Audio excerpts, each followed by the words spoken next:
नमस्कार दोस्तों, आज हम आपको बताएंगे एक सन्यासी और राजा की कहानी। तो बिना स्किप किए हुए मेरे वीडियो को लास्ट तक देखें। तो लीजिए दोस्तों, शुरू करते हैं। एक जंगल में सन्यासी रहता था। लोग दूर दूर से उनके दर्शन के लिए जाते, जो भी जाता उसे शांति मिलती। एक दिन उस राज्य के राजा भी वहां गए। सन्यासी वृक्ष के नीचे बैठे थे।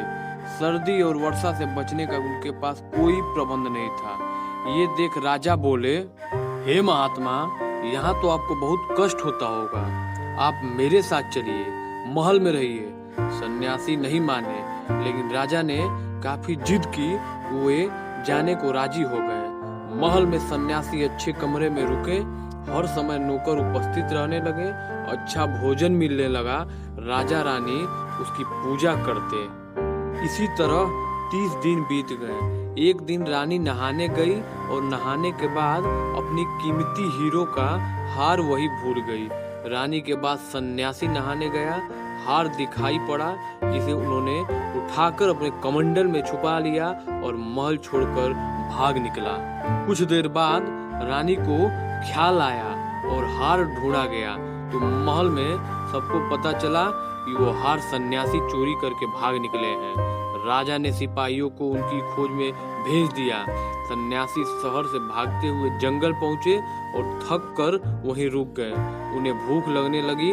वहीं उपस्थित एक फल तोड़कर खाने लगे, लेकिन वह फल एक औषधि था, जिसकी वजह से सन्यासी का पेट खराब हो गया, जिससे उन्हें दस्त होने लगे। उनका बुरा हाल हो गया और वो कुछ ही घंटों में निर्बल हो गए। फिर उन्हें हार का ध्यान आया और उन्होंने खुद से पूछा, ये चोरी मैंने क्यों की? दिन ढलने को था।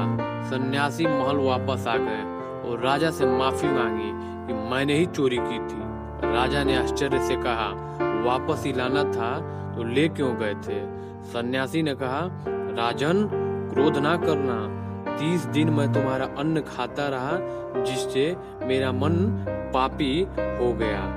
जंगल में मेरा पेट साफ हुआ, तब मेरा शरीर शुद्ध हुआ और तुम्हारे अन्न का प्रभाव समाप्त हुआ और मैं अब फिर से पहले जैसे हो गया। अन्न को जिस भावना से कमाया हो, तैयार किया गया हो, उसका प्रभाव सीधे ही मन और बुद्धि पर पड़ता है। इसलिए कहा गया है, जैसा खाओगे अन्न वैसा रहेगा मन। यदि आपके जीवन में महान चरित्र चाहिए तो आपको अपने आहार को सही रखना पड़ेगा, क्योंकि जितना शुद्ध आपका आहार होगा, उसी के अनुरूप आपके शरीर में ऊर्जा बढ़ती, जमा होती चली जाएगी। तो अगर मेरा वीडियो आपको पसंद आया हो तो वीडियो को लाइक, शेयर और सब्सक्राइब करना बिल्कुल ना भूलें। धन्यवाद।